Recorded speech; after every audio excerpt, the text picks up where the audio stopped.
Hello friends, எல்லாருக்கும் வணக்கம். Welcome back to our channel. இன்னைக்கு நம்ம சேனல்ல குழந்தைகளுக்கு வந்து முட்டை கொடுக்கிறதுக்கு முன்னாடி முட்டை பத்தின சில விஷயம், அப்புறம் எந்த ஏஜ்ல ஸ்டார்ட் பண்ணலாம், முட்டை கொடுக்கிறதுனால என்ன பெனிஃபிட், இதெல்லாம் தெரிஞ்சுக்கிட்டு நம்ம முட்டை கொடுத்தா இன்னுமே பெஸ்ட்டாக இருக்கும். ஸோ அப்படி என்னெல்லாம் விஷயம் நம்ம தெரிஞ்சுக்க போகிறோன்றதை இந்த வீடியோவில் பார்த்து தெரிஞ்சுக்கலாம் வாங்க.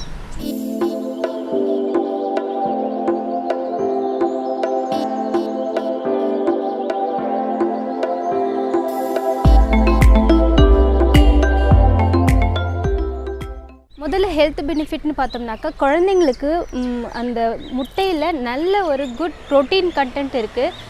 நம்ம எல்லாருக்குமே தெரியும் முட்டை வந்து குழந்தையோட வளர்ச்சிக்கு ரொம்பவே நல்லது. முட்டைன்னு நான் சொல்லலை, ப்ரோட்டீன் கண்டென்ட் உள்ள எந்த ஃபுட்டுமே குழந்தைங்களுக்கு ரொம்ப நல்லது, அவங்களோட வளர்ச்சிக்கு இன்னுமே நல்லாயிருக்கும். அது மட்டும் இல்லாமல் எக் நமக்கு ரொம்ப ஈஸியாக அவைலபிளாக இருக்கும். நம்ம வந்து அதிகமாக காசு கொடுத்து வாங்க வேண்டியது இல்லை, ரொம்ப சின்ன பொருள் தான். பட் அதில் ஒரு நிறைய ஹெல்த் பெனிஃபிட் இருக்குது. நம்ம அதில் வந்து அயன் கண்டென்ட் இருக்குது. குழந்தைக்கு வந்து அயன் கண்டென்ட், அப்புறம் வந்து ப்ரோட்டீன் கண்டென்ட், இது எல்லாமே வளர்கிற குழந்தைக்கு ரொம்ப ஒரு முக்கியமான பங்கு வகிக்குது. ஸோ நீங்கள் முட்டை வந்து தவறாமல் கொடுக்கலாம். அண்டு இந்த முட்டையில் நல்ல கொழுப்பு சத்து அதிகமாக இருக்குது.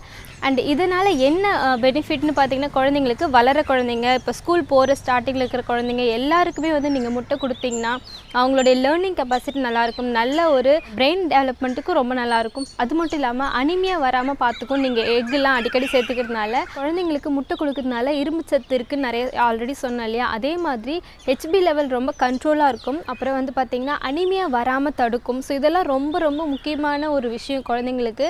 ஸோ நீங்கள் முட்டை எந்த அளவுக்கு கொடுக்கணும் இதை வச்சு நீங்கள் வந்து தெரிஞ்சுக்கலாம். அண்ட் வந்து பார்த்திங்கன்னா எந்த மாதத்துலேருந்து குழந்தைங்களுக்கு முட்டை கொடுக்க ஸ்டார்ட் பண்ணலாம் அப்படின்னு பார்த்தீங்கன்னா 8 மாதத்துலேருந்து நீங்கள் ஸ்டார்ட் பண்ணலாங்க. முட்டையோட மஞ்சள் கரு இருக்குது இல்லையா, அது மட்டும்தான் நீங்கள் குழந்தைங்களுக்கு கொடுக்கணும். நல்லா பாயில் பண்ணி குக் பண்ணி கொடுக்கணும். 8 மாதத்துலேருந்து 12 மாதத்துக்குள்ளே இருக்கிற குழந்தைங்களுக்கு நீங்கள் வந்து மஞ்சள் கரு மட்டும் கொடுக்கலாம். ஏன் நீங்கள் வெள்ளைக்கரு வந்து சேர்க்க வேணான்னு சொல்கிறேன்னா, வெள்ளைக்கருவில் வந்து அலர்ஜி தர மாதிரியான ஒரு விஷயம் இருக்குது. ஸோ குழந்தைங்களுக்கு நீங்கள் முட்டை கொடுக்கும்போது சில குழந்தைங்க அலர்ஜி, அரிப்பு, இல்லைனா கொஞ்சம் வந்து ஃபீவரிஷாக, இதெல்லாம் வந்து அலர்ஜி சிம்டம்ஸ் தான். ஸோ நீங்கள் இந்த மாதிரி இருந்ததுன்னா நீங்கள் வந்து அவங்களுக்கு அலர்ஜி இருக்குது, முட்டையால் நம்ம முட்டை கொடுக்கறதுனால தான் அவங்களுக்கு வந்து அலர்ஜி வந்திருக்கு நம்ம தெரிஞ்சுக்கலாம் ஈஸியாக. ஒருவேளை நீங்கள் முட்டை கூட இன்னொரு பொருள் சேர்த்து நீங்கள் ஸ்டார்டிங்லேயே கொடுக்குறீங்கன்னு வச்சுக்கோங்களேன். ஃபார் எக்ஸாம்பிள் இப்போ முட்டை கூட வேறு ஏதாவது கேரட்டோ பாலோ அந்த மாதிரி ஏதோ சேர்த்து கொடுக்குறீங்கன்னா ஸ்டார்டிங்கில் கொடுக்கும்போது நீங்கள் முட்டை மற்ற பொருள் சேர்த்து கொடுக்குறீங்க இல்லையா, அதனால் எதில் குழந்தைங்களுக்கு அலர்ஜி வந்தது, எதனால் குழந்தைங்களுக்கு இந்த மாதிரி ப்ராப்ளம் ஆச்சுன்னு தெரியாமல் போயிடும். ஸோ நம்ம நிறைய பொருள் சேர்த்து மிக்ஸ் பண்ணி கொடுக்கறதுனால ஸோ முதல்ல ஒரு 2 வாரத்துக்கு நீங்கள் வந்து முட்டை மட்டும் கொடுங்க. அது எப்படி இருக்குன்னு பார்த்துக்கிட்டு அவங்களுக்கு செட் ஆகுது, ஸ்கின் அலர்ஜிலாம் எதுவும் வரலை அப்படின்னா நீங்கள் அதுக்கப்புறம் நீங்கள் கண்டினியூ பண்ணலாம். ஸோ முதல்ல முட்டை கொடுக்கும்போது நல்லா வேக வச்ச முட்டை கொடுங்க, அது ரொம்ப நல்லது. அப்படி வேக வச்சு உள்ள மஞ்சள் கரு இருக்குது பார்த்திங்களா, அதுதான் கொடுக்கணும். அதை நீங்கள் லைட்டாக மேஷ் பண்ணி கொடுங்க. நீங்கள் முட்டை கொடுக்கும்போது பக்கத்தில் தண்ணி வச்சுக்கிட்டு கொடுங்க. பிகாஸ் நம்மளே முட்டை சாப்பிடும்போது பார்த்திங்கன்னா கொஞ்சம் அடைக்கும் இல்லையா, இது குழந்தைங்களுக்கு கொடுக்கும்போது சில சமயம் அப்படி இருக்கலாம். உடனே நம்ம தண்ணி போய் எடுத்துகிட்டு வர்றதுக்கு அந்த மாதிரிலாம் நம்ம பண்ணக்கூடாது. ஸோ பக்கத்தில் எப்பயுமே நீங்கள் சாப்பாடு கொடுக்கும்போது தண்ணி, ஸ்பூன் எல்லாமே பக்கத்தில் வச்சுக்கோங்க. ஸோ நீங்கள் தண்ணி அந்த மாதிரி கொஞ்சம் அடைக்கிற மாதிரி இருந்தால் நீங்கள் லைட்டாக ஒரு ஸ்பூன் வந்து தண்ணி கொடுக்கலாம். இப்போ ஒரு மஞ்சள் கரு இருக்குன்னா அதில் நீங்கள் பாதி தான் நீங்கள் கொடுக்கணும், ஃபுல்லாக கொடுக்காதீங்க ஸ்டார்டிங்கில். ஒரு வேளை உங்கள் குழந்தை வந்து முட்டை வந்து பாயில் பண்ணி சாப்பிடலை அப்படின்னா நீங்கள் என்ன பண்ணலான்னு பார்த்தீங்கன்னா, ஸ்க்ராம்பிள் பண்ணி கொடுக்கலாம், அதை பொடி பண்ணி கொடுக்கலாம், அதிலே லைட்டாக பெப்பர் தூவி கொடுக்கலாம். இதெல்லாம் நீங்கள் இப்படி கொடுத்து பழக்கப்படுத்துங்க. 1 வயசுக்கு மேலான குழந்தைங்களுக்கு ஃபுல் எக்கு கொடுக்கலாம், ஒன்றும் பிரச்சனை இல்லை. 1 வயசுக்குள்ளே இருக்கிற குழந்தைங்களுக்கே கூட ஒரு 10-11 மாதம் ஆன குழந்தைங்களுக்கு கூட நீங்கள் வெள்ளை முட்டையோடு சேர்த்து கொடுக்கலாம். அது வந்து பார்த்திங்கன்னா அவங்களுக்கு செட் ஆகுது அப்படின்னா நீங்கள் கண்டினியூ பண்ணுங்கலாம். 1 வயசுக்கு மேலே கண்டினியூ பண்ணுங்கள்.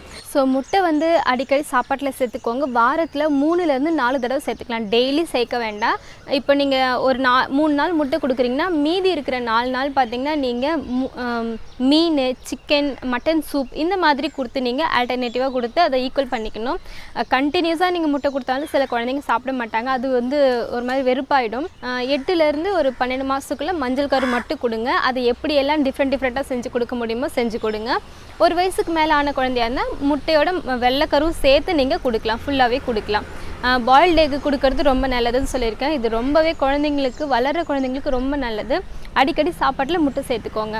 இந்த வீடியோ உங்களுக்கு யூஸ்ஃபுல்லாக இருக்கும்னு நினைக்கிறேன். உங்களுக்கு ஏதாவது டவுட் இருந்தால் கமெண்ட் செக்ஷனில் கேளுங்க, நான் கண்டிப்பாக ரிப்ளை பண்ணுறேன். அண்ட் உங்களுக்கு என்ன மாதிரி வீடியோஸ் வேணும்னு சொல்லுங்கள். முடிஞ்சால் இன்ஸ்டாகிராமில் ஃபாலோ பண்ணுங்கள். அண்ட் மறந்துடாமல் நம்ம சேனலை சப்ஸ்கிரைப் பண்ணிவிடுங்க புதுசாக பார்க்குறவங்களா இருந்தீங்கன்னா. ஓகே ஃப்ரெண்ட்ஸ், பாய்.